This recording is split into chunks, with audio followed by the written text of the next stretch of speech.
We are now ready for part 3 of our introduction to systematic instruction. All right, now we're going to start talking about two types of systematic instruction. But before we do, we want to make sure we activate your prior knowledge so you can make those connections with that new content. And so for number 10, I want you to write, what do you know about the following? First is stimulus prompts or stimulus prompting. And the second one is response prompting. Now, remember, this is just a quick write. It's a brainstorm. We are not grading this for correct or incorrect. You're not going to get a grade on that. You're going to get a grade on completing these in the activities in class. So stop your video now. Write as much as you can, even if you can only remember what a response is and what a prompt is. And then come on back and join me and we'll talk about them more in depth, okay? All right, so let's start talking about those two types of systematic instruction. So we talked about the stimulus, the response, and the consequence. Again, another other terms for that would be the antecedent, the behavior, and the consequence. But when we talk about the stimulus, the prompt, and the stimulus, the response, and the consequence, when we're thinking about systematic instruction and when we're thinking about the types of students that we work with, we want to recognize that sometimes you might have a stimulus and it's paired with a prompt. So, for example, if my stimulus is line up, line up over there, I might pair it with a prompt, and that prompt might be a gesture. So I'm pairing those together and I'm embedding that prompt with that antecedent. So let's remember that because we're going to see examples of that in just a second. So again, the stimulus sometimes paired with a prompt, the response, and the consequence. So let's find out, what is stimulus prompting now that you have done your brainstorming? Well, an expert in systematic instruction, you'll be reading some chapters out of her textbook, Belva Collins, as she says, it is assistance, and it could be a picture, it could be something like a verbal statement, you could use some kind of a color coding to do it, but it's assistance that is inserted in the antecedent of the instructional trial before a student is asked to respond. Before a student is asked to respond, stimulus, and it increases the likelihood that the learner will make a correct response. So what does that mean? So it's just a type of support. And again, it could be some kind of picture symbol. It could be a verbal prompt. It could be a visual prompt. And it is planned ahead of time. All of this, again, is done during the planning stages of your lessons.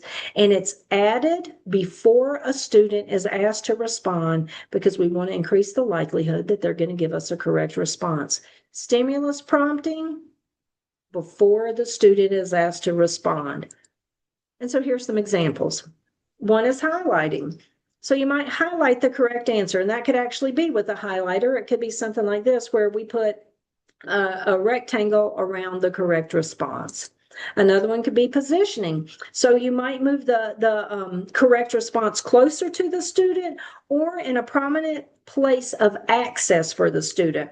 So if we have a student who has limited use of their left side of their body because of cerebral palsy, for example, but they have better use of their right arm, then we want to make sure that that response prompt is put and that it is prominent to wherever they are likely to touch, most likely to touch, because that increases the likelihood of a correct response. It could be by contrast. And so that's where you're going to make something stand out. It could be a darker color. It could be that there's a contrast. We have, in ours, we have a contrast here. So if we had been learning previously about the AN word family, and now we've moved to the EN word family, and I ask you to touch 10. Notice I had to say that intentionally because in the South, we would call that 10. If I want you to touch 10, then I have highlighted that. And you might say, but if they do this, they're going to get the answer correct every time because it stands out. Yeah, that's what we want. We want that because stimulus prompts are used in the initial stages of learning. When you are first teaching a skill that a student does not know, this is something you could use. Doesn't mean you use it every time, but you could. The most important thing is that when you use these stimulus prompts or any prompts at all to support students learning, that your goal and that you plan to fade those prompts out.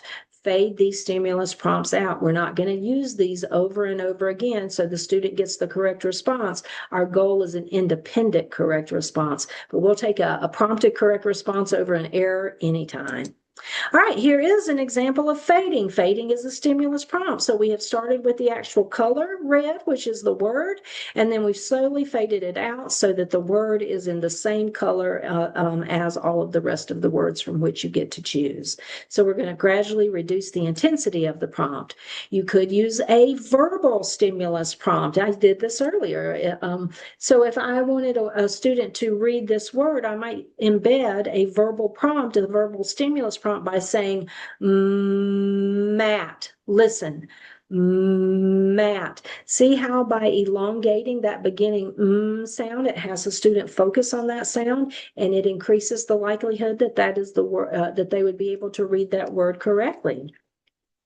All right, and then another one is a gesture, and I used this one earlier. So you might gesture in the direction of the correct response and then slowly fade that away. So you even could say you've got 3 or 4, an array of 3 or 4 choices, and you might say touch red, but you kind of like gesture in that, or you might say touch red. So you're kind of gesturing and then you're going to slowly fade that away. This is really good for you to refer to when you're doing your stimulus prompts project. Now, let's look at another one. So we've already, here's what it might look like. So this is where we have the stimulus. We've got touch yellow, and then we have it paired with our prompt, our visual prompt, which is a positioning stimulus prompt because the yellow block has been moved closer to the student.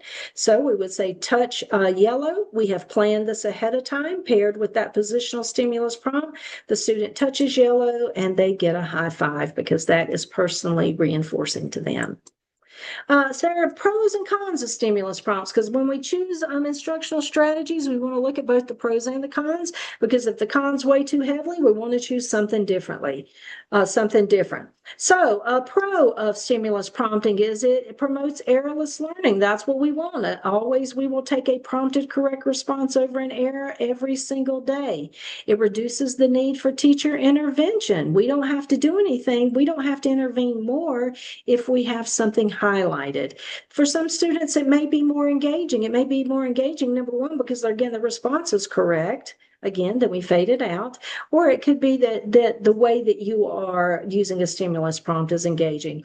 They're super easy to implement. They can be integrated into your materials. You don't have to bring in some big old extra, equipment or supplies. And for many of our students, they don't yet have discrimination learning. They're not able to discriminate between things. And so what we want to make sure that we're doing is using things like stimulus prompts to support that discrimination learning so that they can learn to differentiate between similar things. There are some cons, though, and these are things that you need to think about. It requires systematic fading. You have to systematically fade the prompts so that our students aren't prompt dependent, so that you don't teach prompt dependence. And so you're going to do that when you are initially doing your lesson planning. You are going to come up with a fading plan. Students may not, stimulus prompts may not generalize very easily. So for example, it's hard to generalize if I have painter's tape as as a stimulus prompt of where you need to stay in your area. That might not generalize and transfer very easily to the music room, for example, where they don't sit in chairs at a specific area. It may be less effective for abstract skills. So when you're doing things like labeling, when you're doing matching, that's a much better time to use stimulus prompts. It can be time consuming to design because you're going to have to create whatever that stimulus prompt is. I don't think they're time consuming, to be honest with you, but that it does add at least a little bit more time. And if you do not fade those prompts, you run the risk of promoting prompt dependence or becoming or overusing them, because reinforcing when the student gets the response correct, and so you're not thinking I need to start fading that out because that stimulus prompt is supporting that correct response.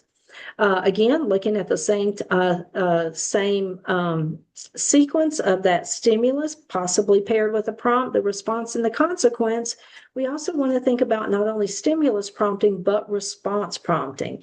So remember, you're going to do your project when we're in person on the stimulus prompting, but we're going to learn way more and go more in depth with response prompting. And Belva Collins defines it as assistance, which could be something like a verbal prompt. It could be a gestural prompt, a model.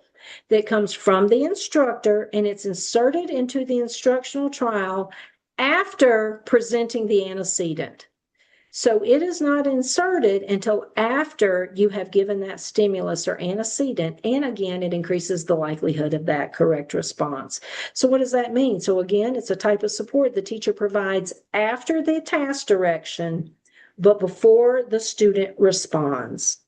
After the task direction, but before the student responds, to increase the likelihood of a correct response. And we will see an exception to that in just a minute. So what does that look like? It might look like when I say, touch red, and then I'm touching red, and then the student responds. I provide that prompt, the student responds, and then they get a high five for a correct response. So again, looking at that same type of sequence. Now, there is an exception. I'm sure you have heard of the system of least prompts or least to most prompting. That begins with the opportunity for the student to respond independently. So we are not providing that prompt initially, because the first thing we do is give you a chance to respond independently before we do it. And it is only or before we provide a prompt. And it's only if the student doesn't respond or they respond incorrectly, that then we move into that student's individualized prompting hierarchy. And we're going to, with the system of least prompts, start with that least intrusive prompt and then move to more intrusive prompts as needed. So there is an exception.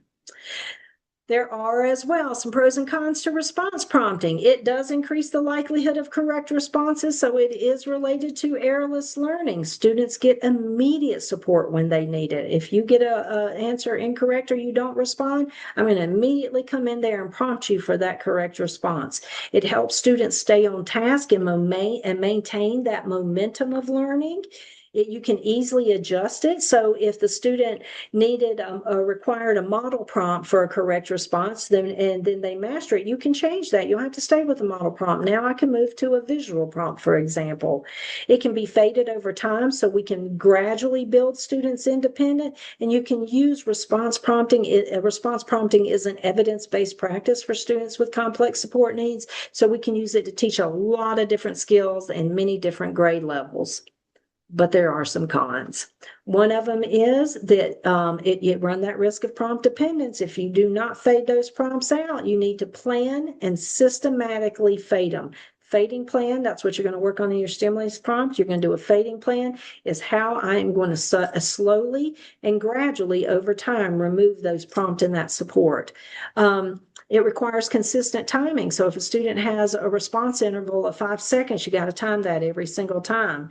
You could interrupt a student's processing if you provide a prompt too quickly, which is why you need to assess your students and you need to know what their response interval is, that individualized response interval, because I may need 5 seconds, Samaj may need 3 seconds and Loretta may need 10 seconds. So you need to individualize that to your students, because overuse of response prompting can reduce the student's opportunity to respond independently, and our ultimate goal is independence.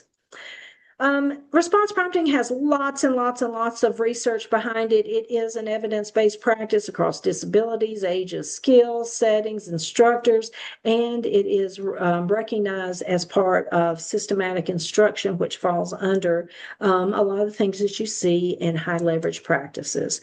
So again, it comes from research, high quality research that has a lot of evidence, and the research was done was very rigorous.